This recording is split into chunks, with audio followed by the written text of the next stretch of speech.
अगर हम अपने बहुत सारे ममालिक में देखें कि मेंटल हेल्थ की क्या एक सर्विसेज की क्या हालात हैं, तो हम बड़ा लोगों को वेस्ट को जो है वो बड़ा कर रहे होते हैं कि शायद वेस्ट में बड़े अच्छे हालात हैं, वेस्ट के जो मेंटल हेल्थ सर्विसेज हैं वो बहुत ज़बरदस्त हैं, सिर्फ हम ही हैं शायद उसके पीछे है XYZ। ऐसा नहीं है। लेकिन चले मैं कहती हूँ बहुत क्रॉनिक इशू है, मल्टीपल इशूज़ के साथ एक इंसान है कि हेल्थ प्रॉब्लम्स भी है, घर के भी इशूज़ हैं, इकोनॉमिकल प्रॉब्लम्स भी है, डिप्रेशन भी है, एग्रेशन भी है, फ्लॉ भी है। अच्छा चलिए ठीक है, मान लिया 100%, लेकिन बेहतर हो जाती है क्वालिटी ऑफ लाइफ किसी भी ट्रीटमेंट से बेहतर जरूर हो सकती है। एटलीस्ट वो वहीं पे स्टॉप हो जाती है, एक्सरेट नहीं करती। अक्सर औकात लोगों को परेशानियां होती हैं, लेकिन वो ऑफिस जाते हैं, रिलेशनशिप्स में काम कर रहे होते हैं, नहाते हैं, सुबह नाश्ता भी करते हैं, परेशान होते हैं, कोई मसला नहीं, इंसान है, कोई इशू नहीं। लेकिन द मोमेंट आपने ऑफिस जाना बंद कर दिया, काम करना बंद कर दिया, आपकी हाइजीन खराब हो गया, आपकी नींद, आपकी सेहत नजर आ रहा है, उसमें हम फिर अलर्ट होते हैं। जी, मेरा नाम सईद आयशा है और मैं एक माहिर नफ्सियात हूँ, क्लिनिकल साइकोलॉजिस्ट हूँ। आज आप लोगों से कुछ बहुत एक इम्पॉर्टेंट चीज़ के ऊपर मुझे ऐसा लगता है कि बहुत प्रेवलेंट है हमारी सोसाइटी में। बहुत लोग इसको बहुत मजाक में भी बात कर जाते हैं, लेकिन इसका क्रक्स क्या है, ये है क्या, इसको हम डिफाइन कैसे करते हैं, साइंस इसके बारे में क्या कहती है, and so on so fourth, इसकी सिग्निफिकेंस क्या है, उसके ऊपर मैं बात करना चाहूँगी। सो पहली चीज़ है, आज मैं कोशिश करूँगी इस आधे घंटे के अंदर अंदर एक क्वालिटी का आप लोगों के साथ कुछ इन्फॉर्मेशन शेयर कर जाऊँ जो डिप्रेशन के ऊपर होगा और हमारे एग्रेशन के ऊपर होगा। एंगर, हमें मेरा ख्याल से कि हर घर में किसी ना किसी को या खुद से हम इस मसले से होते हैं कि हमें गुस्सा बहुत आता है, या हमारे घर वालों में से किसी को बहुत गुस्सा आता है। रिलेशनशिप में अगर कोई चीज़ मतलब पक्की जो जिसने ख़त्म करनी है, चाहे वो बहन भाइयों का रिश्ता है, चाहे वो हस्बैंड वाइफ का रिश्ता है, चाहे वो आपके उस्ताद या आपके शागिर्द का रिश्ता, कोई भी रिश्ता है दुनिया का, आपके दोस्तों के साथ का रिश्ता है, वो आके ख़त्म होता है एग्रेशन के ऊपर, आपकी कम्युनिकेशन के ऊपर। और अक्सर औकात एग्रेशन की वजह से वो that is another way of एक नई चीज़ को वो जन्म देता है, जिसको हम कहते हैं डिप्रेशन। सो बताने का ये मकसद है, एक कॉमन प्रॉब्लम है और एक कॉमन प्रॉब्लम्स को एड्रेस करना और इसको कैसे डायग्नोज कर सकते हैं, वो कौन सी एक ऐसी लाइन है जिसके बाद हम ये कहें कि इससे आगे अगर हम बात करेंगे तो ये क्लिनिकल डिप्रेशन है, और अगर इससे पहले अगर हम इन सिम्टम्स को देखेंगे तो ये कैसे एग्रेशंस हैं जिस पे अगर हम थोड़ी सी काउंसलिंग वगैरह कर लें या बात कर लें तो शायद उससे बेहतर हो जाएगा। अभी मैंने आप लोगों से एक लफ्ज़ इस्तेमाल किया था, क्लिनिकल डिप्रेशन। क्लिनिकल का मतलब क्या है, आप लोगों की अंडरस्टैंडिंग क्या है कि क्लिनिक का मतलब क्या है? Means which needs to be treated. Which needs to be treated. लेकिन डिप्रेशन और एग्रेशन यानी कि अगर मुझे ज़ुकाम है तो वो तो मैं भी ट्रीट करूंगी, यानी कि मैं तो घर पे होंगी तो मैं जो शांदा लूंगी, पैराडॉल लूंगी। तो क्लिनिकल प्रॉब्लम का क्या मतलब हुआ, क्लिनिकल डिप्रेशन का क्या मतलब हुआ? वो तो हम ट्रीट करेंगे, वो तो हम घर में भी ट्रीट कर रहे होते हैं। हमें डिप्रेशन होता है तो हमारे माँ बाप आके या हमारे बहन भाई, की जरूरत पड़ती है, जहाँ पे हमें कंसल्टेंट की जरूरत पड़ती है। क्लिनिकल का मतलब होता है कि जो चीज़ आप घर में उसको ट्रीट नहीं कर सकते। फॉर एग्जाम्पल, आपको कट लगता है तो आप क्या करेंगे, बैंडेज लगा लेंगे। डीप कट होगा तो आप क्लिनिक जाएंगे, यानी कि अब ये घर वालों के बस की बात नहीं है, अब आपको प्रॉपर क्लिनिकल अटेंशन चाहिए, यानी कि आपको किसी स्पेशलाइजेशन की, स्पेशलाइज्ड इंडिविजुअल की आपको हेल्प चाहिए। अच्छा जी, सो आज का जो टॉपिक है वो है एंगर आउटबर्स्ट और डिप्रेशन के बहुत ही कॉमन इसके सिम्टम्स हैं, और वो क्या सिम्टम्स है जिसके बाद हम ये बताएंगे कि क्या कि इंसान को कोई नफ्सियाती बीमारी है या वो एक सिम्टम्स है जो आप अपने तौर पे भी इसको ठीक कर सकते हैं और अपने इर्द गिर्द के लोगों से मदद ले सकते हैं। अच्छा, इसका इस पूरी जो आपका ये सेशन है इसका मकसद क्या है, and that is to improve your psychological capital, आप लोगों के साइकोलॉजिकल वेलबींग को इम्प्रूव करना। और वो कैसे किया जाएगा, वो उसी वक्त होगा कि जब मैं आप लोगों को एक प्रॉपर इंफॉर्मेशन दूंगी डिप्रेशन के बारे में, डिप्रेशन की टाइप्स के बारे में, उसकी सिम्टम्स के बारे में, उसको ये बताऊंगी कि क्या उसके पीछे मैकेनिज्म, ये काम कैसे कर रहा है और इसकी वजूहात क्या क्या बन सकते हैं, so on so forth. So what we are going to be doing, वो हम कैसे कर सकते हैं कि जब मैं आप लोगों को बहुत सारी उसकी जो बेसिक उसकी जो टर्मिनोलॉजीज हैं उसके बारे में मैं आप लोगों को हेल्प आउट करूंगी। जब उसके मैकेनिज्म को आप अंडरस्टैंड करेंगे, ऑटोमेटिकली आपको उसकी डेप्थ का अंदाजा हो जाएगा। To empower the participants with required knowledge, coping and life skills to facilitate effective functioning both at interpersonal and interpersonal functioning। और वही वाली बात है, वो कैसे होगा, identifying and understanding the mechanism of psychological problems, increasing awareness and upgrading your coping skills. और आप लोगों के already coping skills, अगर आप मेरे सामने यहाँ पे बैठे हुए, इसका मतलब है आप लोगों ने survive किया है. बहुत सारे लोगों की एंजाइटीज, डिप्रेशन, एंगर, इन लोगों को आपने सर्वाइव किया है और खुद भी किसी तरह मैनेज किया है और हमारे सामने आप लोग बैठे हुए. सो ये इसलिए भी इम्पॉर्टेंट है ताकि आप अपनी इमोशनल और प्रैक्टिकल प्रॉब्लम्स को सॉल्व कर सकें. What is the difference between practical and emotional problems? Practical problems और इमोशनल प्रॉब्लम्स में क्या फ़र्क है? इमोशनल जो आपस में रिलेशनशिप्स के अंदर होते हैं, लेकिन प्रैक्टिकल जो आप स्टडी में जो फीलिंग्स हैं वो आपकी इमोशनल प्रॉब्लम्स होती हैं और प्रैक्टिकल प्रॉब्लम्स होती हैं जैसे प्रोफेशनल आपके होंगी, जैसे इकोनॉमी से रिलेटेड है, आपके फाइनेंस से रिलेटेड है. अगर आपके स्पाउस हैं, अगर वो आपसे कम्युनिकेट सही नहीं कर पा रहे, आपके साथ डील सही नहीं कर पा रहे, आपकी एकेडमिक्स के साथ अगर कोई इश्यूज़ है, अगर आपकी हेल्थ के साथ कोई इश्यूज़ है, ये आपके प्रैक्टिकल प्रॉब्लम्स हैं. ठीक हो. Emotional problems, how you feel it. आपकी डिप्रेशन है, ओवरवेलमिंग फीलिंग है, बहुत ज़्यादा उदास हो जाना, ओवरथिंक करना, स्लीप प्रॉब्लम्स होना, ये आपके इमोशनल प्रॉब्लम्स हैं. सो प्रैक्टिकल और इमोशनल दोनों को डील करेगा in order to improve you both personal and professional life. अक्सर औकात लोग प्रैक्टिकल लाइफ में बहुत ज़बरदस्त होते हैं. क्या स्किल्स होते हैं, ज़बरदस्त किस्म की उनके पास एक नॉलेज बेस होता है, बाहर से पढ़कर आए हुए होते हैं या लोकल पढ़ा हुआ होता है, बहुत ज़बरदस्त को काम आता है. लेकिन अपने इमोशनल प्रॉब्लम्स की, क्योंकि वो अपने इमोशनल इम्पल्सेस को कंट्रोल नहीं कर पाते, बड़ी अच्छी पोजीशंस को खो देते हैं, बड़े अच्छे रिलेशनशिप्स को अपने हाथों से वो खो देते हैं. सो ये क्या ऐसी चीज़ें हैं जिसकी वजह से हम थोड़ी सी अपने अंदर अपनी जो स्किल्स हो अपग्रेड कर सकते हैं. क्यों हम मेंटल हेल्थ के बारे में बात करते हैं? याद रखिएगा कि पहले जो सुसाइड का रेट था पेंडेमिक से पहले, वो स्टैटिस्टिक्स कुछ और थे. पेंडेमिक और पेंडेमिक से बाद, दौरान भी उसके और उसके बाद अब तक, अभी तक हम पोस्ट पेंडेमिक एरा में हम फिर अभी तक उसके इम्पैक्ट ख़त्म नहीं हुए. तो याद रखिएगा कि उसका इम्पैक्ट जो है वो बहुत ह्यूज है. उसके स्टैटिस्टिक्स जो हैं, पहले WHO ने ये बात कही थी कि आपका जो सेकेंड लीडिंग बर्डन, जो डिजीज बर्डन होगा, वो डिप्रेशन होगा. आपको पता है कि ये स्टैटिस्टिक्स हिल चुके हैं. पेंडेमिक के बाद कुछ लोगों ने देखा कि depression was coming on the top. उन लोगों ने ये भी देखा कि किन लोगों की डेथ ज़्यादा हुई कोविड की वजह से, उन लोगों की जिनका साइकोलॉजिकल वेलबींग या साइकोलॉजिकल कैपिटल इतना स्ट्रांग नहीं था. दे वर मोर वनरेबल.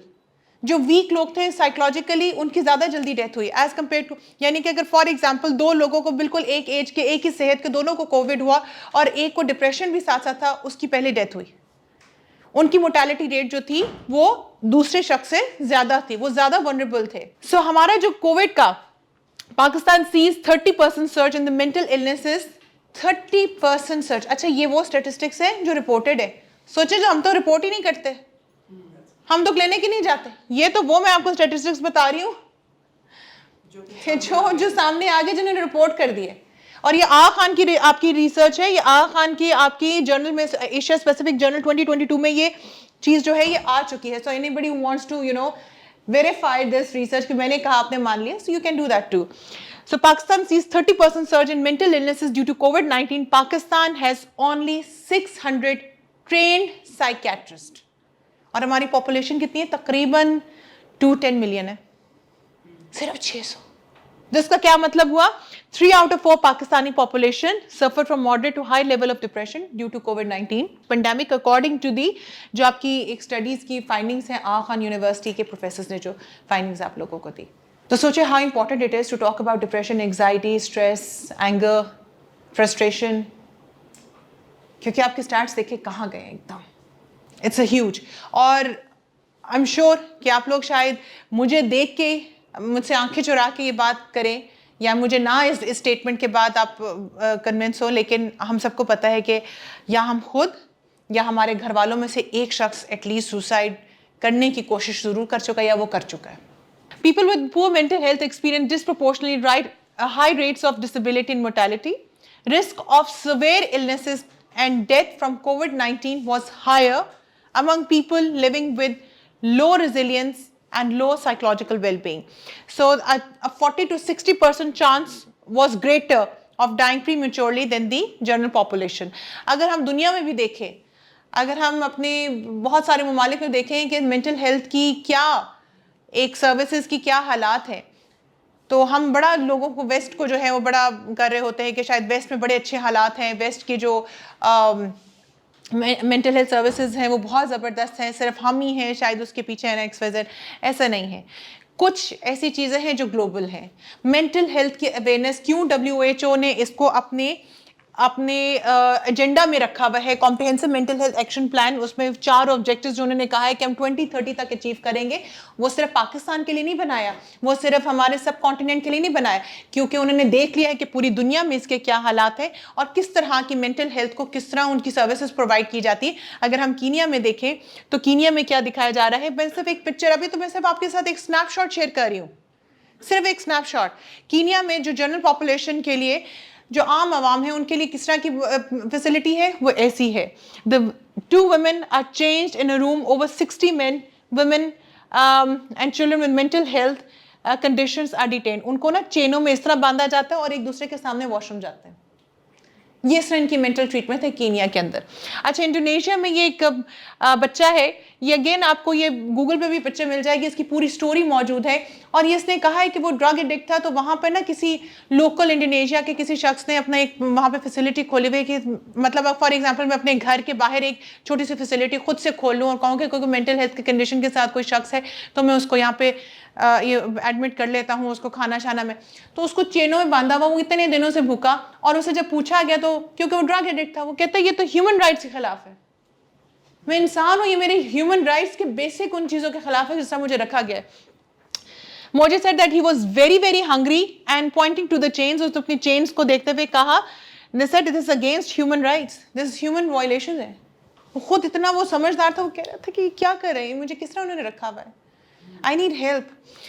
सीरिया में हम सभी जाते हैं, उन कॉन्फ्लिक्टेड एरिया है, सो वहाँ पर एक बॉर्डर की दीवार के साथ ना वहाँ पे जो जितने भी मेंटल इलनेस के साथ जो पेशेंट्स होते हैं ना, वो जहाँ के टेक लगा के वहाँ पे बैठे होते हैं, ये उनकी ट्रीटमेंट हो रही है।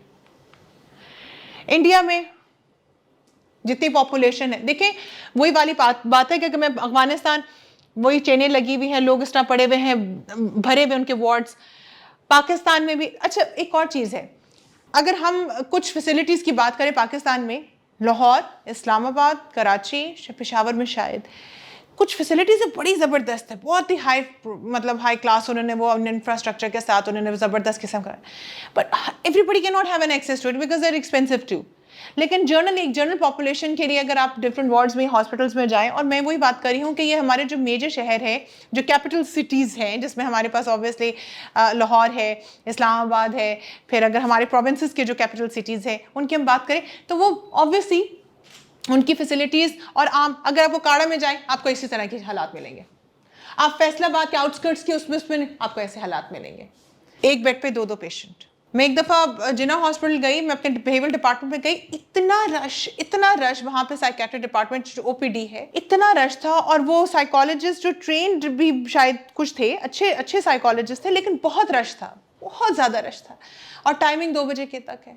सो हम भी तो इंसान है ना, कैसे करें। सो वो हालात ऑटोमेटिकली जो है वो डिटोरिएट करते हैं। हमारे पास ये होता है कि हम श्राइन्स, दरबारों में जाके ना छोड़ देते हैं, वो हम दमाल डालते हैं, उनको लगता है कि हम कुछ बेहतर हो रहे हैं। यहाँ पर ये हज़रत सैयद अब्दुल्ला शाह मज़ार ठट्टा में एक आदमी को, एक बच्चे को जो आप लोगों की तकरीबन उम्र का है, उसको जंजीरों से बांधा हुआ है, धूप में रखा हुआ है, and this is how it is being treated.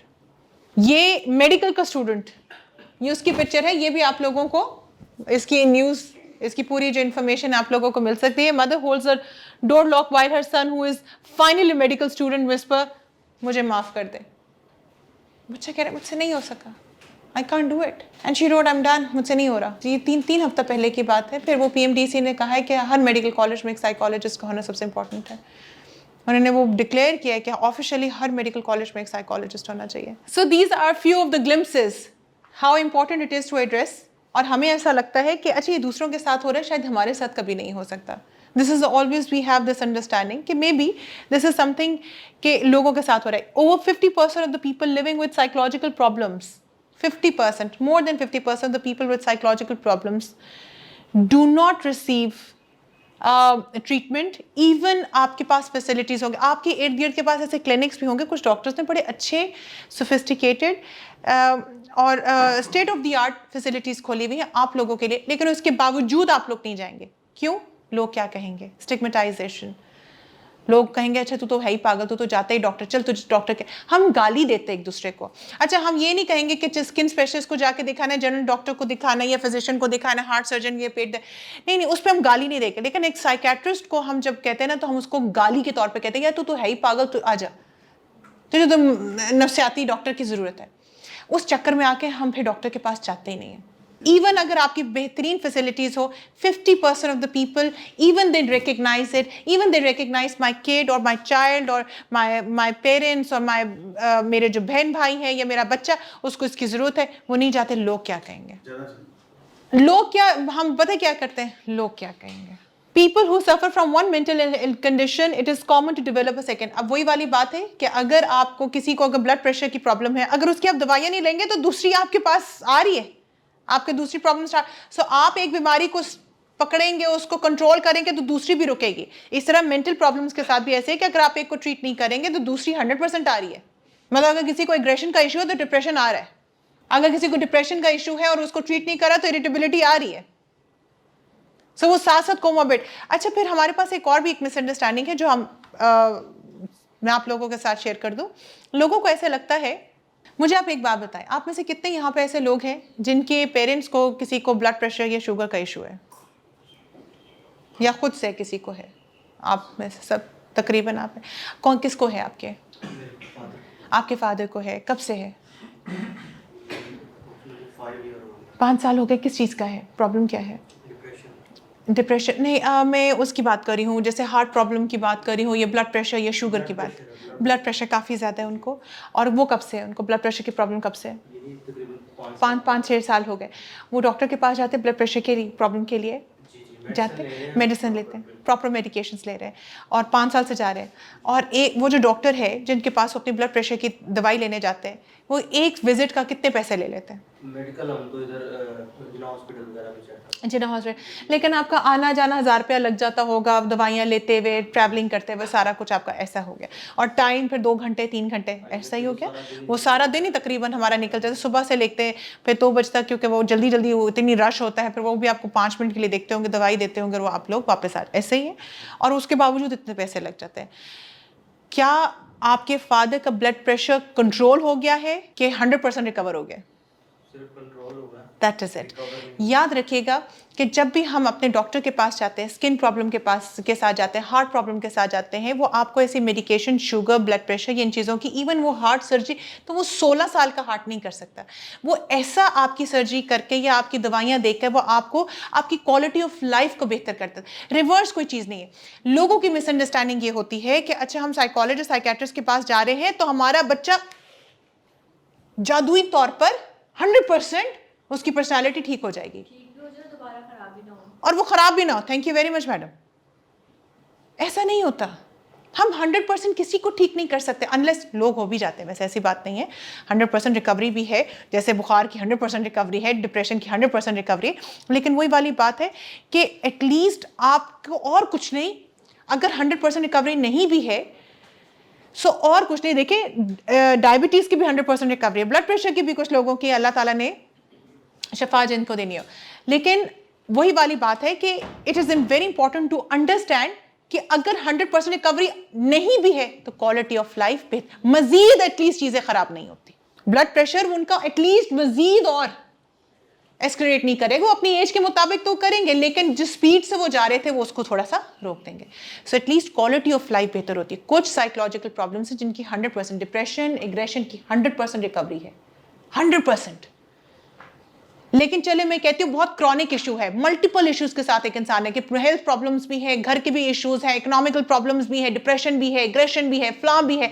अच्छा चले ठीक है, मान लिया 100%, लेकिन बेहतर हो जाती है क्वालिटी ऑफ लाइफ, किसी भी ट्रीटमेंट से बेहतर जरूर हो सकती है। एटलीस्ट वो वहीं पे स्टॉप हो जाती है, एक्सरेट नहीं करती। अगर हम डिप्रेशन की बात करें, डिप्रेशन के जो बेसिक साइंस हैं, आप लोगों ने क्या क्या देखे हुए? What do you think depression कैसा है? उसके सिम्टम्स कैसे होते हैं डिप्रेशन के? ओवरथिंकिंग करना, ओवर थिंकिंग करना, रात को नींद ना आना, मूड हर वक्त लो रहना, गिल्ट में रहना, सुसाइडल थॉट्स आना बहुत सवेयर केसेस में, कंसंट्रेशन नहीं होती, हाथ पैर फूल जाते हैं। आपसे अगर कोई कहे ना कि ग्लास उठा के इधर से उधर रख दो, आपको ऐसे लगता है कि मेरे में जान नहीं है, कंसंट्रेशन की कमी होती है। एग्जैक्टली लैक ऑफ, अगर आपको कभी जिंदगी में कोई काम पसंद करना है किसी वाक्य के बाद जिसके बाद आपको डिप्रेशन शुरू, अब आपको उसमें दिल ही नहीं लगता। फ्रेंड्स कहते हैं चलो यार घूमने फिरने, यार तुम लोग जाओ, नहीं दिल कर रहा, अलग थलग रहना, ये सो सो फोर्थ। ये क्लासिकल सिम्टम्स ऑफ डिप्रेशन है। ये बहुत क्लासिकल सिम्टम्स ऑफ डिप्रेशन है, वही कि आपके पास low thinking, movement, feeling of worthlessness, guilt, हर वक्त पास्ट के बारे में सोचना, trouble thinking, concentrating, making decisions, poor decision making, ये क्लासिकल सिम्टम्स हैं डिप्रेशन के। आपकी डिसीजन मेकिंग खराब होना, सुसाइडल थॉट्स होना, हर वक्त बच्चे जब अक्सर औकात, अच्छा बच्चों की मैनिफेस्टेशन डिफरेंट होती है, बड़ों की डिफरेंट होती है, हम एडल्ट्स की डिफरेंट होती है। हमें डिप्रेशन होगा ना, हम बताएंगे यार दिल उदास हो रहा है, पता नहीं क्या मसला है। बच्चा जो है ना उसको समझ ही नहीं आती उसकी फीलिंग क्या है, वो रोएगा, क्रैंकी होगा, भागेगा, वो चिपका रहेगा माँ बाप के पीछे पीछे, उसको पता नहीं है, मारने का भी बहुत या वो वॉमिटिंग पर आ जाएगा, वो स्कूल वो बाकी उसको कंप्लेन करेगा, ऐसे करेगा कि बाकी जैसे कोई इशू है। ये नहीं कि वो झूठ बोल रहा है, बट वो बच्चों को अपना तरीका, क्योंकि बच्चों को समझ नहीं आती। हम एडल्ट्स को कभी कभार एक्सप्रेस करने में मुश्किल होती है, तो सोचो वो तो बच्चे ठहरे। So physical symptom, loss of interest, sleep disturbances, eating disturbances and so on and so forth. और anger, अक्सर औकात हम कहते हैं कि नहीं जी aggression is one of the very important sign and symptom of depression. कुछ लोगों को अपने impulses को, अपने emotional regulations उनको नहीं समझ आ रही होती है, तो वो इस तरह जो है they treat it. अब मैं आपसे पूछती हूँ कि हमें कैसे पता चलेगा कि इस शख्स को डिप्रेशन क्लिनिकल डिप्रेशन है कि सिम्टम्स ऑफ डिप्रेशन है, यानी कि जैसे नॉर्मल डिप्रेशन हम सबको होता है, मुझे भी होता है, मैं भी कभी कभार अपनी लाइफ में उदास हूँ, इंसान हूँ, मशीन तो नहीं हूँ। तो कभी कभार अगर कोई चीज़ ऐसा वाक़या होगा, कोई चीज़ गुम जाएगी, ख़राब होगी या कुछ इस तरह, मैं भी उदास होती हूँ। मैं भी कहती हूँ यार रहने दो यार, चंद दिनों के लिए ना ज़रा मुझे ब्रेक दो, फिर ठीक हो जाते हैं, फिर वापस अपनी लाइफ में आते हैं। सो कब हमें पता चलेगा कि अब हमें किसी डॉक्टर की यानी कि क्लिनिक पे जाने की ज़रूरत है, जिसको हम क्लिनिकल साइकोपैथोलॉजी या डिप्रेशन कहेंगे। एक तो नंबर 1 परसिस्टेंट होना चाहिए। देखिए उसकी मिसाल बिल्कुल बेसिक है। अगर आप लोग बुखार आपके घर में किसी को होता है या ख़ुद को किसी में से होता है, हम क्या करते हैं, पैराडोल लेते हैं, जोर-शांदा लेते हैं और ठीक हो जाते हैं। लेकिन हम देख रहे हैं हम पैनाडोल भी ले रहे हैं, जोर-शांदा भी ले रहे हैं, रेस्ट भी कर रहे हैं, पानी भी सही पी रहे हैं, खाने का भी ख्याल कर, बुखार नहीं टूट रहा, या हमारा नहीं टूटा, हमारे बच्चे का नहीं। क्या करेंगे 4 दिन के बाद या 5वें दिन? फिर हम भागेंगे यार हमने हर चीज़ कर ली, ठीक ही नहीं हो रहा, बुखार टूट, इसका मतलब है कुछ मेंटेन हो गया। डॉक्टर फिर एंटीबायोटिक्स देता है और फिर उस बुखार की जो वजह है उसको तोड़ने की कोशिश कर, यानी कि जो चीज़ मेंटेन कर रही है उसको तोड़ने की कोशिश करता है। सो याद रखिएगा ज़िंदगी में अल्लाह ताला की जो मुझे अभी तक समझ आई है इस कुदरत की, इस निज़ाम की, कि हर चीज़ का ना एक निज़ाम है, वो चलती है। और फिर लेकिन वो जैसे एक अगर डिप्रेशन भी है या बुखार भी है तो उसने अपने एक साइकिल का, कुछ ना भी करे तो उसने अपने साइकिल को 3-4 दिन के बाद उससे ठीक होना है। वो ऊपर पीक पे जाएगा फिर ठीक हो जाएगा, वो स्टार्ट होगा पीक पे जाएगा वो फिर ठीक हो जाएगा। सो ये मुझे ऐसा लगता है कि एक निज़ाम है, ये कुदरत का निज़ाम है। लेकिन अगर वो चीज़ प्रसिस्ट कर गई है, वो यानी कि वो चलती ही जा रही है और उसका टाइम ड्यूरेशन काफ़ी ज़्यादा होता जा रहा है। डिप्रेशन में यूजुअली 2 वीक्स कहा जाता है कि 2 वीक्स परसिस्टेंटली अगर आपके कोई सिम्टम्स मेंटेन हो चुके हैं उसके बाद आप अलर्ट हो जाएं, ठीक हो गया। फिर हम 4 Ds हम अपनी साइकोलॉजी में बहुत कहते हैं, और वो 4 Ds क्या है, इनको अगर मैं डिटेल में जाऊं तो वो आप लोग शायद बोर हो जाए मेरे लेक्चर से, लेकिन चले मैं इसका क्रस्ट आपके साथ शेयर कर देती हूँ। और वो क्या है, जब आप लोगों की फंक्शनैलिटी, आप लोगों की social life, occupational life, academic life, आपकी पर्सनल लाइफ आपकी इन सिम्टम्स की वजह से डिटोरिएट होना शुरू हो जाए, यानी कि वो नोज डाइव आप करना शुरू हो जाए। फॉर एग्जाम्पल अगर कोई बच्चा बहुत एजुकेशन में बहुत अच्छा था, उसकी ज़िंदगी में कोई वाक़या आया और उस वाक़े की वजह से वो डिप्रेशन में गया और अब बच्चे की एकेडमिक परफॉर्मेंस जो है वो नीचे गिरती जा रही है, मतलब कि आपकी functionality, academic functioning it's going down. So जब आपकी परफॉर्मेंस जो है अगर स्टेबल नहीं, अगर इस तरह मूव में अपवर्ड मूव नहीं, डाउनवर्ड मूव करी है, तो हम अलर्ट हो जाते हैं। अक्सर औक़ात लोगों को परेशानियाँ होती हैं, लेकिन वो ऑफिस जाते हैं, रिलेशनशिप्स में काम कर रहे होते हैं, नहाते हैं, सुबह नाश्ता भी करते हैं, परेशान होते हैं, कोई मसला नहीं, इंसान है, कोई इशू नहीं। लेकिन द मोमेंट आपने ऑफिस जाना बंद कर दिया, काम करना बंद कर दिया, आपकी हाइजीन खराब हो गई, आपकी नींद, आपकी सेहत नजर आ रहा है, उसमें हम फिर अलर्ट होते हैं। ये हम सबको ही पता है।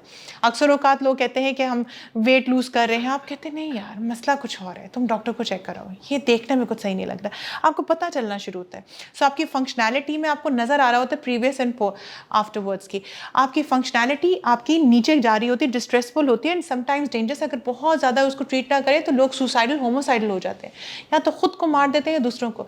न्यूज़ भरी पड़ी है हमारे पास, यहाँ पे लोग जो हैं अपने बच्चों को, बीवी को मारते हैं, खुद भी जहर खा लेते हैं। अब हम जब गाली देते हैं ना किसी को डिप्रेशन की, तो प्लीज अब आप लोग वेल एजुकेटेड हो जाए, फिर आप टाइप भी बताएं क्या तुझे इस तरह का डिप्रेशन है, ठीक है ना।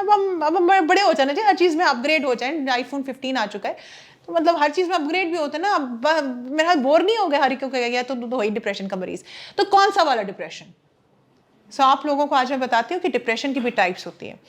सो आपकी डिप्रेशन का एक मेजर डिप्रेसिव डिसऑर्डर है जिसके क्लासिकल सिम्टम्स होते हैं, 9 सिम्टम्स होते हैं, 3 या 3 से ज़्यादा हों तो हम, और वो एक परसिस्टेंट, एक डिस्ट्रेसफुल हो, डिसफंक्शनल हो, तब हम उसको कहते हैं कि ये क्लिनिकल डिप्रेशन है। सो उसमें मेजर डिप्रेसिव डिसऑर्डर है। फिर बाइपोलर डिप्रेशन है, डिप्रेशन और हाइपर अराउजल या आपके जो मेनिया के जो फिट्स हैं, एकदम बहुत ज़्यादा टॉकेटिव हो जाना, बहुत ज़्यादा काम करना, फिर नॉर्मल हो जाना, फिर एकदम डिप्रेशन में चले जाना, जिसको आप अपनी ज़बान में मूड स्विंग, यार तेरे तो मोटके नहीं समझ आती, जिसको आप लोग दूसरा कहते हैं ना। सो वो मूड स्विंग्स जो हैं वो एकदम कभी बहुत खुश होना, फिर नॉर्मल हो जाना, फिर बहुत ही उदास हो जाना, फिर बाइपोलर है। फिर उसके बाद आपका प्रीनेटल पोस्टमार्टम डिप्रेशन होता है। बच्चा पैदा करने के बाद या बिल्कुल उससे पहले औरतों को हार्मोनल इश्यूज़ की वजह से जो डिप्रेशन आता है वो क्लिनिकल डिप्रेशन है। और वो अक्सरों का, जिसको हम अपनी सोसाइटी में कहते हैं इसके तो बड़े नखरे, हमने भी 6 बच्चे पैदा किए थे, पता नहीं इसको, हमने तो कुछ ऐसा नहीं हुआ। हम इसको ना literally we need to educate ourselves, ये एक इश्यूज़ है। फिर हम कहते हैं कि औरत जो है वो अच्छी भली थी, बच्चों के बाद क्यों ख़राब हो गई, वो हमारे साथ उसका रिश्ता। आप लोग बेसिक चीज़ों को रिकग्नाइज़ नहीं कर रहे कि एक औरत जब एक बच्चे से गुजर रही होती है, वो अपनी एक जिस्म के अंदर एक ऑर्गेनिज्म को वो बना रही है, डेवलप कर रही है। It's not funny, it's a huge process। और अक्सर औकात हम फीमेल उस हार्मोनल अपनी फिजियोलॉजी की वजह से हमें समझ नहीं आती और हम डिप्रेशन का शिकार हो जाती है। और फिर उसको हमें ना बड़े फैंसी नेम और ताने दिए जाते हैं रादर देन हमें सपोर्ट किया जाए। और अगर लगे भी कि यार वो अटेंशन सीखेंगे, हाँ तो हम मांग रहे हैं ना अटेंशन, दे दो हमें, आगे पीछे नहीं मांगेंगे, ये वक्त है देने का, दो। आप लगते बच्चे को भी जब वो बीमार होता है वो भी टेंशन मांगता है, वो चॉकलेट ला के दे मुझे, तो हाँ हम औरतें भी इंसान ही है ना। सो ये प्रीनेटल पोस्टमार्टम डिप्रेशन ये एग्जिस्ट करते हैं और ये इस पर कोई किसी को ताना देने की बात नहीं है। फिर आपके परसिस्टेंट डिप्रेसिव डिसऑर्डर है जिसको हम डिस्थाइमिया के नाम से जानते हैं। कुछ लोगों की पर्सनालिटी ही उदास होती है, वो काम भी कर रहे होते हैं लेकिन शक्ल यार बहुत ही उदास इंडिविजुअल, इसके साथ नहीं काम, इसके साथ नहीं रहा जाता, ठीक हो गया। फिर प्री मेंस्ट्रुअल डिस्फोरिक डिसऑर्डर है जिसको हम PMDD, ये ख़वातीन के साथ ज़्यादा प्रॉब्लम होता है। फिर सीजनल अफेक्टिव डिसऑर्डर है, ये भी डिप्रेशन की एक टाइप है कि एक ख़ास कोई सीज़न शुरू होता है, विंटर्स का शुरू होता है, आपको डिप्रेशन ट्रिगर हो जाता है, जैसे वो सीज़न ख़त्म हो जाता है ठीक हो जाता है। तो अब आपने ज़िंदगी में कभी किसी को डिप्रेशन की गाली देनी हो तो आपने बताना है कि कौन सा वाला, ठीक है। अच्छा जी, फिर हम बात करते हैं एग्रेशन की।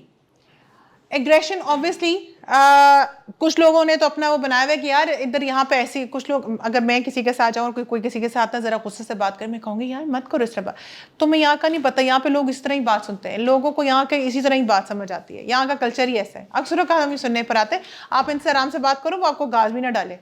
सो थोड़ा सा ज़ोर से बोलेंगे, थोड़ा सा इस तरह पंजाबी बात करेंगे तब इनको समझ आएगी, अदरवाइज़ इनको समझ। अक्सर औकात आप लोग ये बड़ी, और ये जो मेरे जो बच्चे हैं ये जो मुस्कुरा रहे हैं ना, ये बेहतर समझते हैं कि हाँ मैडम आपको क्या पता, बल्कि हमें तो कोई इदारा अभी तक मिला ही नहीं जहाँ पे जब तक दो सुनाए ना, तड़ी ना लगाएं या कोई धमकी ना लगाएं तो वो सुनते ही नहीं है, अगला बंदा हमें बात ही नहीं हमारी देखता। अच्छा, कुछ होते हैं फंक्शनल और मैल एडेप्टिव, यानी कि फंक्शनल और नॉन फंक्शनल एग्रेशन भी होते हैं।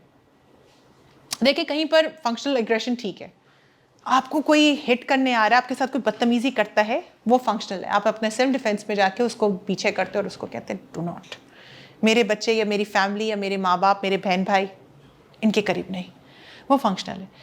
अच्छा, फिर एक डिसफंक्शनल आपका क्या होगा? डिसफंक्शनल आपका एग्रेशन क्या होगा? छोटी छोटी बात पे फजूल में चीज़ें तोड़ देना, बर्तन तोड़ देना, ये डिस्फंक्शन, बात इतनी सी, इतना बड़ा शोर। साइकोलॉजी में एग्रेशन को इंटरमीडिएट एक्सप्लोसिव डिसऑर्डर के नाम से जाना जाता है।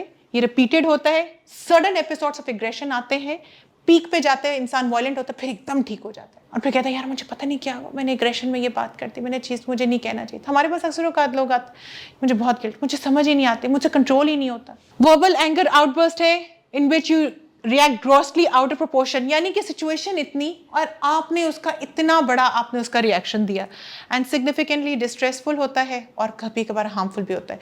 मतलब ये है आपकी clinical symptoms, out of proportion है, छोटी सी बात का इतना बड़ा। फिर वर्बल एग्रेशन है, बाद में उसके बाद डिप्रेशन भी है, फिर डिस्ट्रेस भी है, फिर रिपीटेड है और आपको समझ आए एकदम पीक पे जाता है और फिर एकदम ड्रॉप कर जाता है। ये है छोटा मोटा गुस्सा, हम सभी को आ रहा होता है, मैं उसकी बात नहीं कर रही। सो खैर ये अगर हम इसको थोड़ा सा हमारे पास क्योंकि टाइम की कमी है, मैं very quickly I am going to wind it up. हम अगर कॉजेज की बात करें तो कॉजेज में हमारे पास दो तरह की कॉजेज आती हैं, सुन लीजिए। कंट्रोलेबल हमारे पास इसकी कॉजेज क्या होंगी, सुन ले, वो चीज़ें जो आपके कंट्रोल में, फॉर एग्जाम्पल आपका एकेडेमिया आपके कंट्रोल में है। बहुत सारी ऐसी चीज़ें हैं जिनको हम कहते हैं आपके कंट्रोल में है, जैसे आपके इमोशंस आपके कंट्रोल में है, मैनेजमेंट आपके कंट्रोल, आपकी सोचें आपके कंट्रोल में है। हमें ऐसा लगता नहीं जी हम नहीं कंट्रोल कर सकते, ये बहुत बड़ा झूठ है। आप अपनी सोचों को आपने कहाँ लगाना है, कहाँ फोकस करना है, ये आपके कंट्रोल में है। एक बच्चे के भी कंट्रोल में, उसको भी बताओ था कि मैंने किस खिलौने पर फोकस करना है।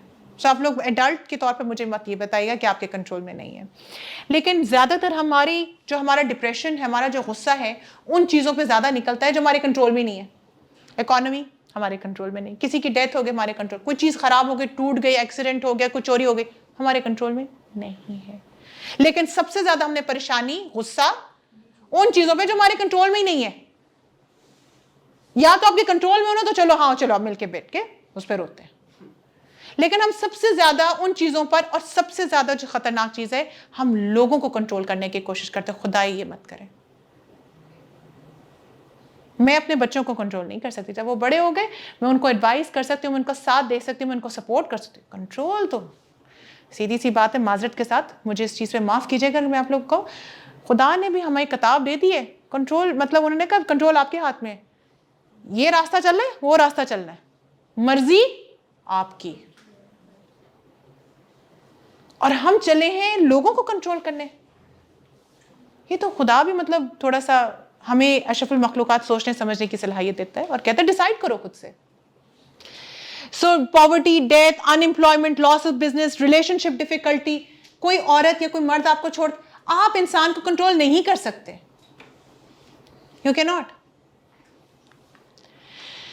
फिर और भी हमारी इस तरह की है नेगेटिव सेल्फ। अच्छा ये आप लोगों की कंट्रोल में है, negative self. You can stop your negative self. दुनिया खत्म, ये कट मारा और मर गए, इसके बाद मुझे जिंदगी में और कोई नहीं मिलेगा, मेरी ये जॉब चलेगी, दुनिया खत्म है, सेल्फ वर्थ मेरी जीरो है, ये गलत है, ये अब आपके कंट्रोल में है। ये जो सोच की जो आपकी चीजें हैं ना, मेरे लिए मैं सेल्फ वर्थ मेरी खत्म हो चुकी है, दुनिया खत्म हो चुकी है, वो मुझे छोड़ के चला गया, चली गई, वो बस यू थिंक के दिस इज इट, ये आपके कंट्रोल में, ये सोच जो है आपकी कंट्रोल में। ऐसा नहीं होता। बड़े लोग हैं जिनकी कहानियां थी, उन रिलेशनशिप्स खत्म हो जाते हैं, लोगों की डेथ्स हो जाती हैं, फिर खुद भी जियो यार, जा सिमरन, जा जी अपनी जिंदगी, मैं भी चला अपनी जिंदगी जीने। क्यों कंट्रोल करना किसी को, बल्कि रिस्पेक्ट करें, खुदा का शुक्र अदा करें। और मोहब्बत अनकंडीशनल करना बड़ी मुश्किल की बात है, वो हर एक की बस की बात नहीं है। हम मोहब्बत करते हैं ना तो हम कहते हैं वो भी मुझसे मोहब्बत करे और जैसा मैं चाहता हूँ वो वैसे करे। मैंने अक्सर का देखा है कि लोग रिलेशनशिप में ना वो कोशिश करते हैं कि वो मेरी तरह बात सुने, वो मेरे पसंद के कपड़े पहने। भाई क्यों? किसी मुलाजिम को लेकर आए वो या किसी कैदी को लेकर आए वो क्या इंसान नहीं है? और लड़कियां भी ऐसे करें, वो कहाँ जा रहा है, कब जा रहा है, मुझे फ़ोन, कंपैरिजन, उसको उसने एक आईफोन लेके दिया है तो वो मुझे, प्लीज स्टॉप इट प्लीज। अच्छा ये वो चीजें हैं जो इमोशनल प्रॉब्लम्स हैं, वो आपके कंट्रोल में, how you can handle them. ठीक है, अच्छा अब हमने इसको can we change, can we do something about it, अब मैंने कहा कि इमोशनल प्रॉब्लम है, आपका जो थिंकिंग प्रोसेस है वो आपके हाथ में है। इसको मैं एक बहुत ही बेसिक 2 चीज़ों में समझा देती हूँ वेरी क्विकली। एक तो पहली चीज़ है माइंडफुलनेस। माइंडफुलनेस है कि कभी भी आपको ज़िंदगी में देखें, जब बच्चा पैदा होता है सबसे पहले डॉक्टर क्या करने की कोशिश करता है, उसके साथ रुलाता है ताकि वो सांस आए, उसको ऑक्सीजन जाए ब्रेन में। ऐसा ही है, क्योंकि ब्रेन का फूड क्या है? ऑक्सीजन। और अगर ऑक्सीजन उसको टाइम पे नहीं मिलेगा तो बच्चा मेंटली रिटार्डेड हो सकता है, उसकी डेथ भी हो सकती है। Oxygen is so important. ऐसा ही है। सो आप लोगों का फ्यूल क्या है? आप लोग सुबह नाश्ता कर आप लोगों को भूख लगी हो, देखो आप लोग मेरे 1 मिनट के लिए लेक्चर ना सुनो, नाश्ता वाश्ता अगर चाय शाय पी कर आए भी हो ना, तो आप लोग मुझसे कॉन्सेंट्रेट कर सकते हो, मेरी बात सुन सकते हो। अदरवाइज आप लोग कहोगे मैडम बस करें, हमने जाना है, कुछ चाय पायर पड़ी हुई, हमें कुछ खा के। लिटरली आप लोगों की इसी तरह इफ़ यू वांट कि जो आप लोगों के फेवरेट लोग हैं उनको ज़रा सोचें, वो बड़े काम कंपोज होते हैं, बड़ी डिफिकल्ट सिचुएशन में आप उनके पास जाते हैं, सर ऐसे हो गया, रिलैक्स, सब ठीक हो जाएगा। वो क्या करते हैं? वो डीप ब्रीथ कर रहे हैं। उन्होंने अपनी ना जो ब्रीदिंग सिस्टम उन्होंने बड़ा ज़बरदस्त रखा होता है, वो ऑक्सीजन जो है वो अपने माइंड को दे रहे होते हैं। और याद रखिएगा वो माइंडफुलनेस में वो जो बुद्धा नहीं कर रहे होते, बुद्धिस्ट, वो क्या कर रहे होते हैं? वो इस तरह जो बैठे हुए होते हैं, मेडिटेशन जिसको कर रहे होते हैं, मतलब वो कहते हैं कि स्टे इन द प्रेजेंट। और मेडिटेशन यानी कि deep breathing is the only form कि जिसमें आप you stay in the present. Please याद रखिएगा, मैं अपना लेक्चर 2 मिनट में ख़त्म कर रही हूँ। बुद्धा जो है, बुद्धिज़्म का जो कॉन्सेप्ट है, कहते हैं कि ज़्यादातर इंसान ये जो आप उठे हुए हैं ना, ये जो आप जाग रहे हैं, इसमें से आप 60% ये जो आप एक तो आपके 8 घंटे की नींद है एवरेज, 6 से 8 घंटे की एवरेज। लेकिन अब जो उठे हुए हैं, जो आप अलर्ट स्टेट में हैं, इसमें भी 67% या 80% आप मरे हुए हैं, जिंदा ही नहीं है। क्यों? क्योंकि या तो आप पास्ट में जी रहे हैं या तो फ्यूचर में जी रहे हैं, आप मरे हुए। सो आप प्रेजेंट में तो है ही नहीं। इंसान जिंदा तो वो ही होगा ना जो प्रेजेंट में जी रहा है। सो जो लोग सबसे ज्यादा पास्ट में रहते हैं, हर वक्त वो क्या हुआ, वो मुझे छोड़ के चला गया, चली गई, उसने ऐसे कहा, वो मेरे पैसे लेके चला गया, उसने मेरे से धोखा, पास्ट में, फ्यूचर अब क्या होगा, एडमिशन का, आप प्रेजेंट में तो है, आप तो जिंदा है ही नहीं। फिर डीप ब्रीदिंग जो है, क्योंकि वो आपकी डीप ब्रीदिंग का मैकेनिज्म कुछ ऐसा है कि it brings the oxygen to the brain, आपकी डिसीजन मेकिंग, थिंकिंग एबिलिटी जो है बेहतर होती है। प्लीज़ याद रखिएगा, मेडिटेशन, डीप ब्रीदिंग का कॉन्सेप्ट काइंडली प्लीज़ का ख्याल रखिएगा। इसके बेसिक कुछ स्टेप्स हैं, अगर आप इसको देख सकें, रिलैक्स होके शेकअप, आप अपनी बॉडी को थोड़ा सा रिलैक्स करें। ब्रीथ फ्रॉम योर स्टमक, आप अपने स्टमक से इनहेल करना होता है थ्रू नोज 1 2 3 के सेकेंड्स के अंदर, hold it in your stomach 1 2 3 and exhale it through your mouth 1 2 3। आपकी ऑक्सीजन का लेवल जब आपका ब्रेन का कंप्लीट होता है, ट्रस्ट में आपकी डिसीजन मेकिंग, आपका फोकस, आपका अटेंशन लेवल बेहतर हो जाती है। ये प्रैक्टिस अगर आप करते रहेंगे, it will become a part of your personality. और वही जैसे मैंने कहा कि कुछ लोग, आप लोग जानते होंगे, बड़े पैनिक सिचुएशन, बड़े काम होते हैं, क्या कर रहे होते हैं, कुछ नहीं हुआ, फॉरन एम्बुलेंस को बुलाओ, ये काम कर लेते हैं, उस बंदे को बुलाओ, ये रिसोर्सेज हैं, दे आर डूइंग इट, हम पैनिक हो जाते हैं। ठीक हो गया? सो ये एक तो डीप ब्रीदिंग। दूसरा, सेल्फ टॉक बहुत इंपॉर्टेंट है। ये बताना बंद कर दें कि मैं बेकार आदमी हूँ, मुझे वो छोड़ के चला गया, चली गई, अब ज़िंदगी ख़त्म है। प्लीज़ ऐसी बातें मत करें। एक दुनिया आप पर जुल्म करती है और एक हम अपने ऊपर जुल्म कर रहे होते हैं, अपने आप से नेगेटिव सेल्फ टॉक करके। काइंडली इस चीज़ को थोड़ा सा। और तीसरी बहुत इंपॉर्टेंट चीज़ होती है, हमें ऐसा लगता है, ये मैं अपने पहले भी लेक्चर्स का यहाँ पे बता चुकी हूँ, लेकिन ये बहुत मेरी फेवरेट चीज़ है और मैं कोशिश करती हूँ कि मैं अपने स्टूडेंट्स को ये चीज़ बता के जाऊँ ताकि उनको हमेशा ये चीज़ याद रहे कि हमें ऐसे लगता है कि दूसरे circumstances, we are the victims of a circumstances, but that's not the case. सुन लीजिए, दिस इज़ वेरी इंपॉर्टेंट। हमें ऐसे लगता है कोई इवेंट हुआ, किसी ने मेरे साथ बदतमीजी की, तो मैंने उसका बिहेवियर ये शो किया कि मैंने उसको थप्पड़ मारा या मैंने उसको गाली दी। ठीक है, मैं आपसे पूछती हूँ, मैडम आपने उसको गाली क्यों दी? सर आपने उसको गाली क्यों दी? क्या हुआ? उसने मुझे गाली दी, उसने मेरे माँ बाप को गाली दी, उसने मुझे धक्का मारा, मैं तो बर्दाश्त नहीं करूँगा, मैंने फिर उसको लगा दी। यही बात करते हैं ना। एक्चुअली ये इक्वेशन नहीं है, ये मैं बार बार अपने लेक्चर्स में कहती हूँ, ये इक्वेशन नहीं होती। दरमियान में एक हमारी सोचने समझने की सलाहियत होती है। बहुत सारे ऐसे लोग होते हैं, यानी कि अगर मुझे कोई बुरा भला कहे, अच्छा भला कहे, 2 मिनट्स, मुझे कोई अच्छा कहे या बुरा कहे, मुझे कोई फ़र्क नहीं पड़ता। मैंने अभी यूनिवर्सिटी जाना है, आई डोंट केयर, यहाँ पे मेरी पावर है, मेरा सेल्फ कंट्रोल। मैं किस चीज़ को इंपॉर्टेंस दे रही हूँ?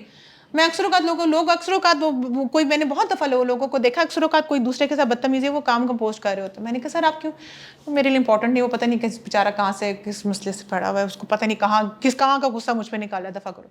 और मैंने अपनी एनर्जी इधर नहीं लगानी, मैंने अपने घर जाना है, फटाफट मैंने ग्रोसरीज करने में, बच्चों को देखना है, बच्चों को उसके लिए इंपॉर्टेंट ही नहीं है। यहाँ पर उसकी पावर है। वो चाहता तो वो भी 2-4 गालियाँ दे के कह सकता था यार बदतमीजी कर रहा है, क्यों कर रहा है मेरे साथ। सो यहाँ पर हम डिसाइड करते हैं हमने करना क्या। यहाँ पर आपका कंट्रोल है। इस कंट्रोल को पहचाने, अशरफुल मखलूकात हैं आप लोग। बहुत शुक्रिया, थैंक यू जी।